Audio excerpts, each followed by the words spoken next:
Hello friends, welcome back to my channel exam लोग। तो friends, आज मैं लेकर आया हूँ यूपी पॉलीटेक्निक 6 सेमेस्टर वाले स्टूडेंट्स के लिए जो कि सीएस और आईटी ब्रांच के हैं, उनके लिए आईएमईडी का एक मोस्ट इंपॉर्टेंट वीडियो लेकर आया हूँ, जिसमें मैं आपको आईएमईडी के सारे इंपॉर्टेंट क्वेश्चंस कराने वाला हूँ, जो कि पेपर के दृष्टिकोण से बहुत ही महत्वपूर्ण है और पेपर में ज़रूर 100% आएंगे यही सब क्वेश्चंस। ठीक है, इसके पहले मैंने एक वीडियो अपलोड किया है, उसमें मैंने क्वेश्चंस आपको 20 क्वेश्चंस बताए हैं, जिसमें से एक भी क्वेश्चन आपका पेपर का उसमें से बाहर नहीं जाएगा। वो ऑलरेडी आपको मिल जाएगा मेरे चैनल पे जाएंगे तो आप लोग उसको ज़रूर देख लीजिएगा। अगर आप लोग नोट्स बनाए हैं प्रॉपर, तो उतने ही क्वेश्चन अगर आप लोग तैयार करके जाएंगे तो आपका उसमें से एक भी क्वेश्चन बाहर नहीं जाएगा एग्ज़ाम में। ये मेरी 100% गारंटी है। पिछले 3 सेमेस्टर से ऐसा हो रहा कि मैं जो बता रहा हूँ 10-15 क्वेश्चन उसी में से सारे क्वेश्चन पूछे जा रहे हैं। ठीक है, तो आप लोग खुद देख लीजिएगा, मैं बड़ी बड़ी बातें नहीं कर रहा हूँ। तो चलिए पहले शुरू करते हैं ये वाला वीडियो। ठीक है, तो पहला क्वेश्चन हम लोग देखेंगे कि उद्यमी क्या होता है, व्हाट इज़ एंटरप्रेन्योर। ठीक है, तो एंटरप्रेन्योर शब्द एक व्यक्ति को दर्शाता है जो एक स्थापित संगठन या कंपनी में उद्यमी गुणों और व्यवहारों का प्रदर्शन करता है। ठीक है, उद्यमी गुण क्या होता है, एंटरप्रेन्योरशिप क्वालिटी क्या होती है, अभी हम सब पढ़ेंगे।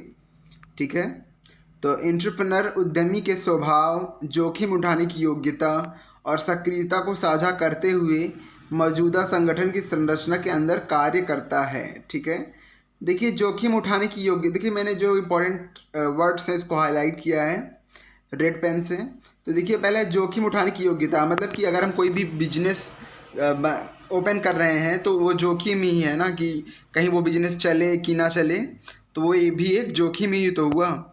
ठीक है, और उसके बाद क्या हुआ, वे सक्रिय रूप से प्रयास करते हैं, किन किन चीज़ों का प्रयास करते हैं अब हम वो देखेंगे। ठीक है, तो देखिए पहला नई संभावनाओं को पहचानने की। ठीक है, तो देखिए अगर हम कोई भी बिजनेस ओपन कर रहे हैं तो पहले हम ये भी पहचानेंगे कि हाँ, जो हम प्रोडक्ट लॉन्च कर रहे हैं वो पता नहीं चलेगा कि नहीं चलेगा, तो यही है नई संभावनाओं को पहचानने की। ठीक है, सेकंड है प्रतिक्रियाओं को सुधारने की। ठीक है, जो हम काम कर रहे हैं जो उसमें गड़बड़ी हो उसको सुधारना बहुत ज़रूरी है। उसके बाद तीसरा है नए प्रोडक्ट या सेवाओं को विकसित करने की। देखिए कोई भी कंपनी होती है, अगर वो नया नया प्रोडक्ट लॉन्च करती है, नई नई सर्विसेज लॉन्च करती है, तो लोग ज़्यादा अट्रैक्ट होते हैं उन सर्विस और प्रोडक्ट्स के तरफ। ठीक है, तो ये था 3 पॉइंट्स। उसके बाद चलिए हम और आगे देखते हैं। और देखिए प्रतिक्रियाओं को सुधारने की ये हम देख चुके हैं। चौथा देखिए बाजार के ओपन एरिया की पहचान। देखिए ये भी पहचान जरूरी होनी चाहिए। अगर देखिए अगर हम कोई कहीं एकांत में अपनी शॉप खोलेंगे, अपनी कंपनी डालेंगे, तो बहुत कम लोग आएंगे। ठीक है, यही अगर हम बीच बाजार या फिर चौराहे पर खोलेंगे अपना शॉप, तो फिर ज़्यादा कस्टमर्स आएंगे। तो यही है, बाजार के ओपन एरिया की पहचान बहुत ज़रूरी है। ठीक है, और उसके बाद है संगठन की वृद्धि और सफलता में योगदान देना। ठीक है, तो ऑर्गेनाइजेशन की वृद्धि और सफलता में योगदान, ये भी है 5वां पॉइंट हमारा।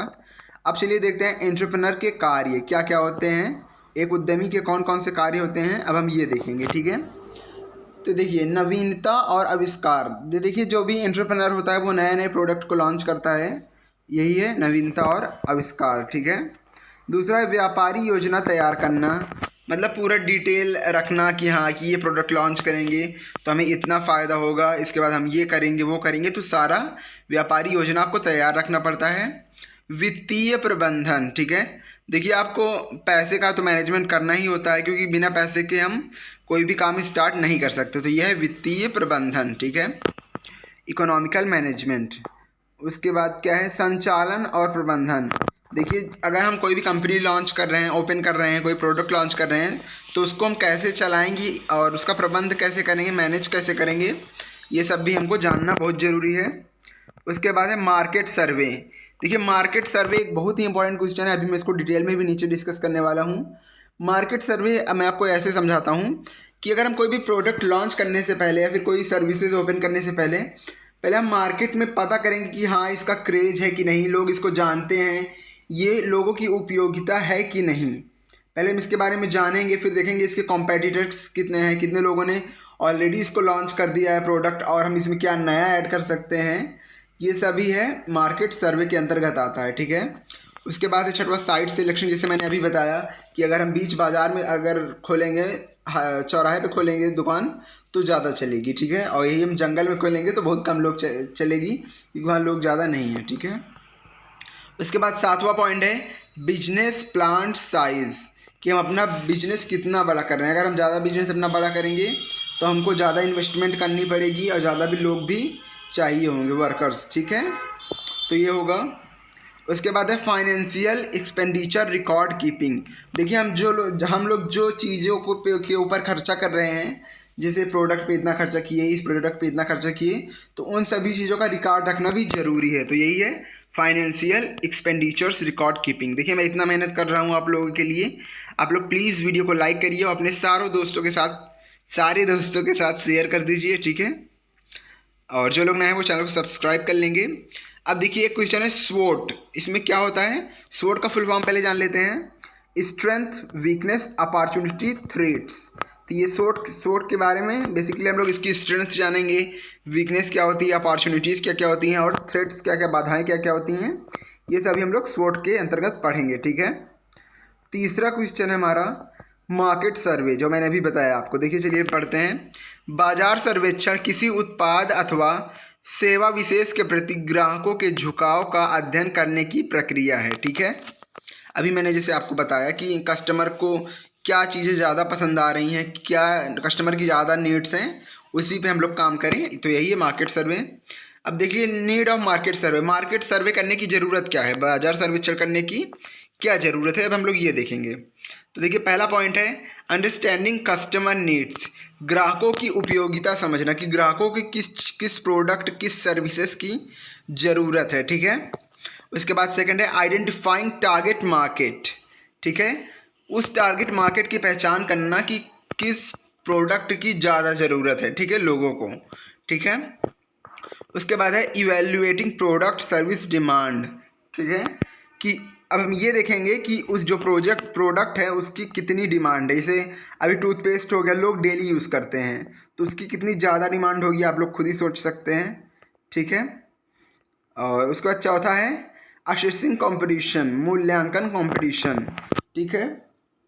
और उसके बाद मूल्यांकन कंपटीशन कैसे हो गया कि जैसे कोई भी प्रोडक्ट लॉन्च करते हैं तो हम पहले अगर हम प्राइस थोड़ा कम करेंगे तभी लोग हमारे पास आएंगे, ठीक है। तो यही हुआ कंपटीशन।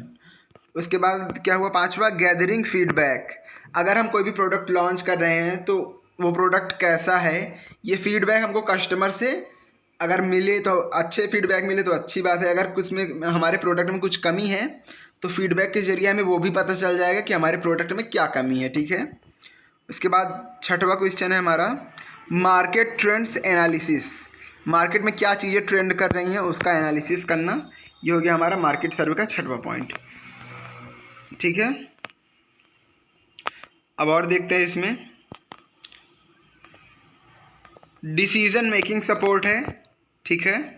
उसके बाद टाइप्स ऑफ मार्केट सर्वे देखेंगे कि कितने प्रकार के मार्केट सर्वे होते हैं, ठीक है। तो देखिए पहले demographic surveys, customer satisfaction surveys. देखिए मैंने जो इम्पोर्टेंट है उसमें एस्ट्रिक स्टार लगा रखा हुआ है रेड पेन से, आप लोग उसको ज़रूर पढ़िएगा। देखिए कस्टमर सेटिस्फैक्शन सर्वे क्या होता है कि अगर हमारे प्रोडक्ट से कस्टमर सेटिस्फाइड है टोटली कि नहीं, अगर सेटिस्फाइड है तो हम इसी सब चीज़ों का एनालिसिस करेंगे मार्केट में। Product service usage surveys, product जो हमारा लॉन्च हुआ है उसको कैसे यूज़ किया जाएगा, उसकी क्या क्या सर्विसेज हैं, ये सभी हम लोगों को बताएंगे मार्केट सर्वे के दौरान, ठीक है। ब्रांड अवेयरनेस सर्वेज, ब्रांड के बारे में बताएंगे अपने। कॉम्पिटिटिव एनालिसिस सर्वेज, ठीक है, हम ये भी देखेंगे कि हाँ हमारे कंपटीशन में कौन सा प्रोडक्ट लॉन्च हुआ है मार्केट में या फिर कौन सी सर्विसेज लॉन्च हुई हैं, ठीक है। उसके बाद है प्राइसिंग सर्वेज, तो इसमें क्या होगा कि जैसे कोई दुकानदार है वो किसी प्रोडक्ट को काफ़ी महंगा बेच रहा है, तो हम पहले सर्वे करेंगे कि हाँ ये सामान, ये प्रोडक्ट मार्केट में किस रेट पे चल रहा है, ठीक है। तो उसी के हिसाब से हम अपने प्रोडक्ट का प्राइसिंग रखेंगे, ठीक है। तो यही हुआ प्राइसिंग सर्वेज। उसके बाद है 8वां नंबर मार्केट ट्रेंड सर्वेज, जो मैंने अभी ऊपर बताया कि मार्केट में क्या ट्रेंडिंग चल रहा है। आजकल ट्रेंडिंग का कुछ ज़्यादा ही फैशन चल रहा है कि कुछ भी जैसे रील्स ट्रेंडिंग में ये म्यूज़िक आ गया तो लोग इसी पे रील्स बनाने लगते हैं, और इस टाइप के कपड़े आ गए तो लोग इसी टाइप के पहनने लगते हैं, ठीक है। तो ये था मार्केट ट्रेंड सर्विस। और अब 10वां है ऑनलाइन सर्विस। देखिए ऑनलाइन फीडबैक के जरिए भी हम लोग सर्वे करते हैं, जैसे कि कोई हमारी वेबसाइट हो गई या फिर सोशल मीडिया ऐप्स हो गए जहाँ पर हम अपने प्रोडक्ट्स को दिखाते हैं, कस्टमर को बेचते हैं और कस्टमर ऑनलाइन हमें फीडबैक देता है, तो वो क्या हो जाएगा हमारा ऑनलाइन सर्विस। ठीक है, अब चलिए नेक्स्ट क्वेश्चन देखते हैं। अब देखिए एकल व्यवसाय क्या है। ठीक है, अब चलिए देखते हैं एकल व्यवसाय क्या होता है, जिसमें कोई एक ही लोग अपनी कंपनी को ओपन करें और काम करें। ठीक है, बेसिकली आप लोग ये समझिए।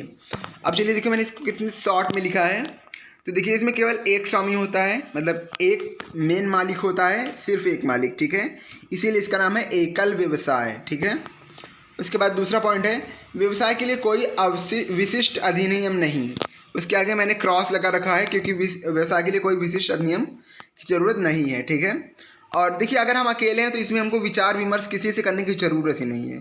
तो यही हमारा तीसरा पॉइंट है कि विचार विमर्श किसी से करने की कोई आवश्यकता नहीं है। अब जब हम अकेले ही कंपनी को ओपन कर रहे हैं तो हमें पंजीकरण कराने की कोई ज़रूरत ही नहीं है। ठीक है, अगर कोई पार्टनर हो तब चलिए हाँ पंजीकरण कराएं कि हाँ इन दोनों लोगों के बीच में पार्टनरशिप से ये कंपनी ओपन हो रही है। लेकिन अगर हम अकेले ही ओपन कर रहे हैं तो हमें क्या ज़रूरत है पंजीयन करवाने की। ठीक है, तो चौथा पॉइंट भी गलत हो गया। और पांचवा है अधिकतम व्यक्ति। देखिए इसमें अधिकतम व्यक्ति की संख्या एक ही होगी क्योंकि ये है एकल व्यवसाय है। ठीक है, अब एकल व्यवसाय के गुण चलिए देखते हैं, क्वालिटीज़। देखिए इसके व्यापारी को किसी कार्य को करने की अनुमति नहीं लेनी पड़ती है। जब अकेले ही रहेंगे, हम अकेले ही अपना बिजनेस ओपन किए, अपने मर्जी के मालिक हैं, तो हम किसी से क्यों अनुमति लें। ठीक है, इसलिए वह व्यापारिक अवसरों का लाभ उठाकर लाभप्रद व्यापार करने में सफल हो जाता है। ठीक है, ये इसका लाभ है। और सेकंड है इसमें व्यापार का संचालन एक ही व्यक्ति के हाथ में होता है, होने से गोपनीयता बनाए रखना संभव है। देखिए अगर हम कोई सीक्रेट सिर्फ हम ही अकेले जानते हैं तो वो सीक्रेट ही रहेगा,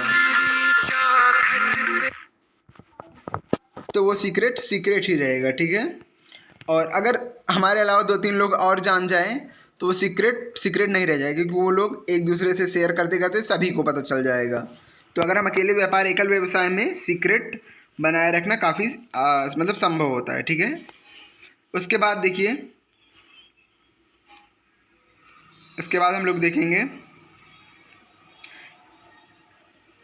इसमें व्यापारी ग्राहक के सीधे संपर्क में आता है, अथवा ग्राहक की रुचियों से भी परिचित रहता है। ठीक है, लोगों क्या पसंद है ग्राहक को क्या नहीं वो सब जानता है क्योंकि वो सीधे संपर्क में रहता है। ठीक है, और इसमें कर्मचारियों के साथ सीधे संबंध संभव है, अतः उनसे मधुर संबंध बनाए रखने में सुविधा होती है। ठीक है, और यह बिना कानूनी अड़चनों के प्रारंभ किया जा सकता है। ठीक है, और होने वाले सभी लाभ मालिक को ही मिलता है, क्योंकि अगर वही ओपन कर रहा है तो उसी को, जाहिर सी बात है, उसी को मिलेगा सारा लाभ, इसलिए वह अपनी योग्यता और रुचि से कार्य करता है। ठीक है, उसके बाद देखेंगे एकल व्यवसाय की क्या क्या लिमिटेशंस हैं, मतलब क्या क्या हानियां हैं। ठीक है, तो पूंजी सीमित होने के कारण आधुनिक फैक्ट्री लगाना संभव नहीं है।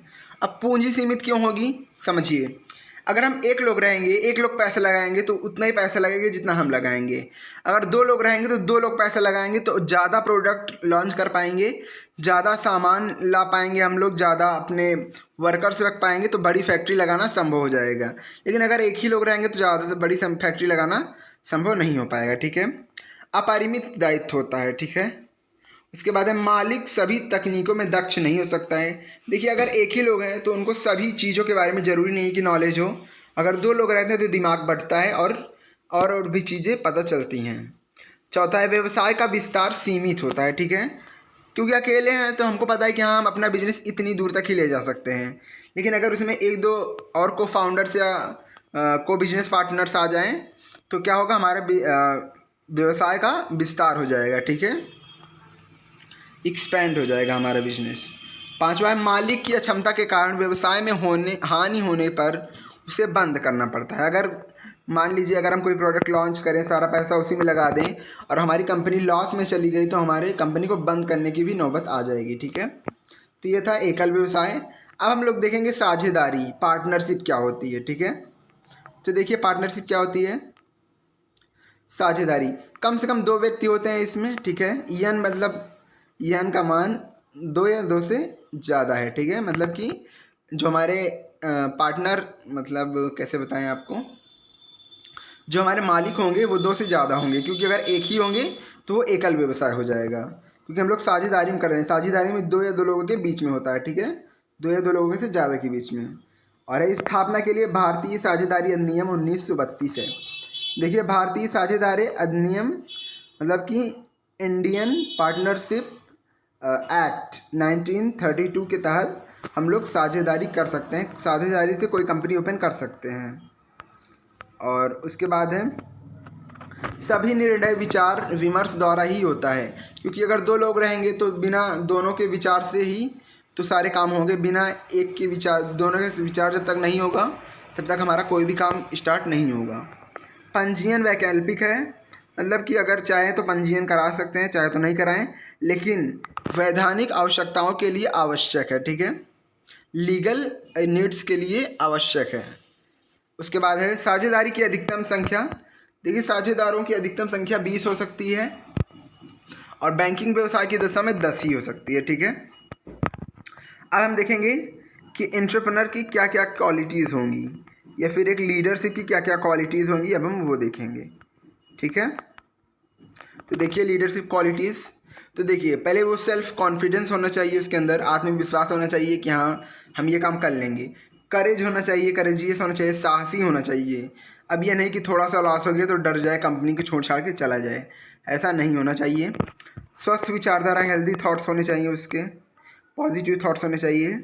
और स्पॉन्टेनियस एंड इंड्योरेंस, स्फूर्ति और क्षमता होनी चाहिए उसके अंदर।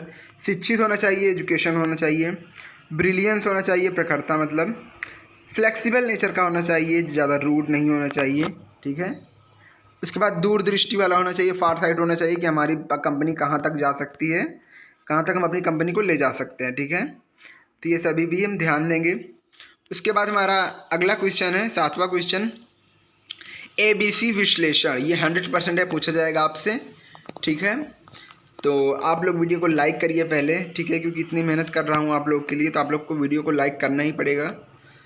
तो चलिए देखते हैं। ABC का फुल फॉर्म होता है एक्टिविटी बेस्ड कॉस्टिंग एनालिसिस, ठीक है। तो चलिए देखते पढ़ते हैं। ABC विश्लेषण IMED के क्षेत्र, IMED का मतलब क्या हुआ बताइए आप लोग, ये तो सब्जेक्ट का नाम होगा, आपको खुद ही पता है, ठीक है। ABC विश्लेषण IMED के क्षेत्र में एक विशेष विश्लेषण तकनीकी है। यह ABC विश्लेषण तकनीक के द्वारा उद्योग में प्रयोग में लाए जाने वाली सभी आइटम को उनके प्राइस और इम्पोर्टेंस के आधार पर पृथक्कृत करने में बहुत सहायता मिलती है, ठीक है। तो आप लोग इतना याद रखिए कि जो भी हम प्रोडक्ट उपयोग में लाते हैं उनको उनके प्राइस और इम्पोर्टेंस के आधार पर डिवाइड करना ही क्या कहलाता है, ABC विश्लेषण। यह तकनीक यह भी स्पष्ट करती है कि पर्टिकुलर आइटम कितना मूल्यवान है और उसे किस हद तक औद्योगिक संगठन के हित में नियंत्रित किया जा सकता है, ठीक है। अब चलिए देखिए, इसको 3 श्रेणियों में डिवाइड किया गया है, श्रेणी A, श्रेणी B और श्रेणी C। तो देखिए श्रेणी A में क्या क्या रहेगा, इसमें सबसे उच्च मूल्य वाले आइटम रहेंगे, लिमिटेड आइटम, क्योंकि ज़्यादा महंगे होंगे तो लिमिटेड ही मतलब बहुत कम मात्रा में मिलेंगे।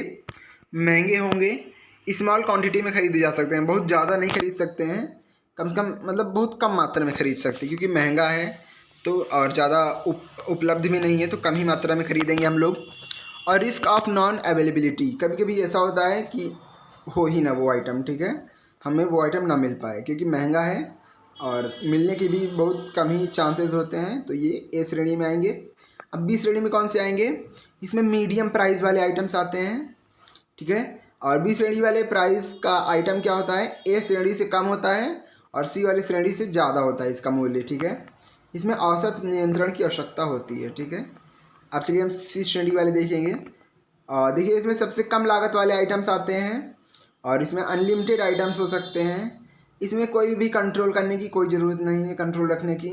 और इसके आइटम्स जैसे हो गए, जैसे रबर बैंड, वॉशर, क्लिप और आलपिन, ये सभी हो गए, ठीक है। तो इन सब पे क्या नियंत्रण करने की ज़रूरत है, ठीक है।